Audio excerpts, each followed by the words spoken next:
Bạn ngày nayយើងជួបគ្នាជាថ្មីម្ដងទៀត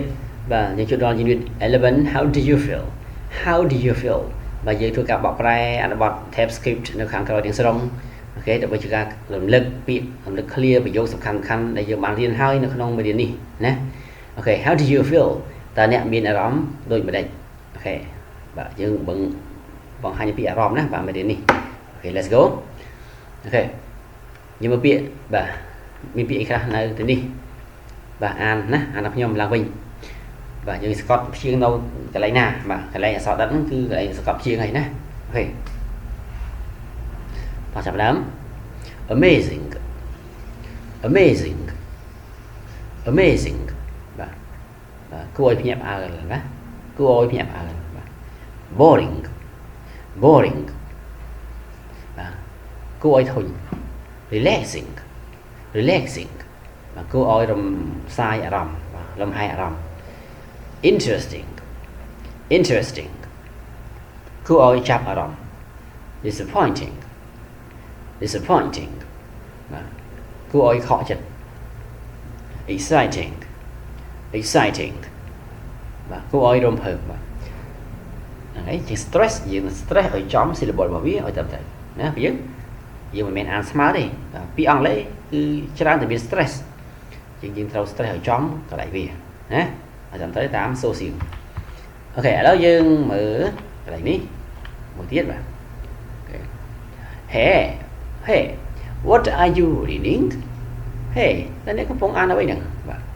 What are you reading តើអ្នកកំពុងអានអ្វីហ្នឹងសួរគេអញ្ចឹងណា I'm reading a book about Spider-Man បាទខ្ញុំកំពុងអានសៀវភៅមួយអំពីបាទ Spider-Man បាទបរិះពីពីង that just got me ដែលឪពុករបស់ខ្ញុំទៅតែចាស់គឺទៅតែទិញឲ្យខ្ញុំ got me គឺមកស្មើនឹង bought me បាទណា get somebody something ស្មើនឹង buy somebody something ហ៎បាទទិញឲ្យណាយើងបាទI've seen the film before បាទខ្ញុំធ្លាប់បានមើលភាពយន្តហ្នឹងហើយពីមុនហ្នឹងណាហ៎ I've seen គឺមក I have seen but this book is interesting ក៏តែសៀវភៅនេះគឺគួរឲ្យចាប់អារម្មណ៍បាទ This book looks amazing សៀវភៅនេះមើលទៅគួរឲ្យភ្ញាក់ផ្អើលបាទ but I am interested in watching film ក៏តែខ្ញុំវិញបាទខ្ញុំចាប់អារម្មណ៍ក្នុងការមើលភាពយន្តវិញបាទអត់ចង់មើលសៀវភៅទេ I usually get bored when I read ជាធម្មតាខ្ញុំ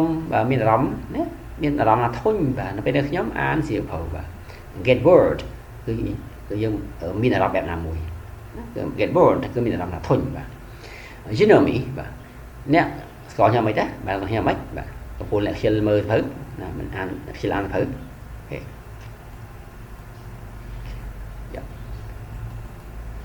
ha that's true បាទ ha បាទតាមត្រូវហើយបាទពិតមែនហើយណា that's true ពិតមែនហើយ you always fall asleep បាទអ្នកតែងតែដេកលក់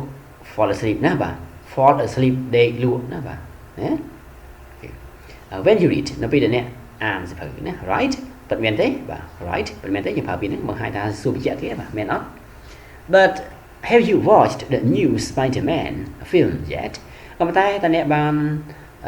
អានបាទ sorry តើអ្នកប៉ុន្តែតើអ្នកបានឲ្យមើល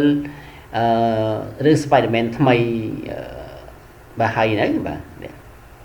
រឿងថ្មីណាបាទរឿងថ្មីមានវគ្គថ្មីអញ្ចឹងណា Of course ប៉ុណ្ណាបាទប៉ុណ្ណា I have ខ្ញុំបានមើលហើយ I was so excited បាទខ្ញុំរំភើបខ្លាំងណាស់បាទខ្ញុំរំភើបណាស់ណា to see it ដែលបាននៅទស្សនាវាហ្នឹង But my sister didn't really like the film ក៏ប៉ុន្តែបងស្រីរបស់ខ្ញុំបាទមិនប្រកាសថាបាទមិនប្រកាសថាចូលចិត្តភាពយន្តនោះទេ She said it was neither exciting nor amazing បាទហើយនាងបាននិយាយថាវាទាំងមិនគួរឲ្យរំភើបហើយក៏មិនគួរឲ្យភ្ញាក់ផ្អើលអីនោះដែរបាទណា neither nor បាទបើសិនជានេះ ing នេះក៏ ing ដែរបើនេះ ed នេះគឺ ed ដែរបើនេះyour verb ក៏ជា verb ដែរណាបាទនេះជា noun នេះក៏ជា noun ដែរអញ្ចឹងត្រូវឲ្យវា parallel គ្នាបាទស្របគ្នាថ្នាក់ពាក្យឲ្យដូចគ្នាយើងណាបាទ neither nor ហ្នឹងបាទហើយពីកម្រិតបដិសេធ2អមគ្នាតែម្ដងបាទ Can you believe it បាទតើអ្នកជឿទេបាទ I am not going to watch any films with her again បាទខ្ញុំនឹងមិនខ្ញុំនឹងមិនបាទនឹងមិនមើលភាពយន្តណាមួយផ្សេងទៀតបាទជាមួយនឹងនាងម្ដងទៀតនោះទេបាទអូខេ9មើលភាពយន្តបែរជានិយាយថា neither exciting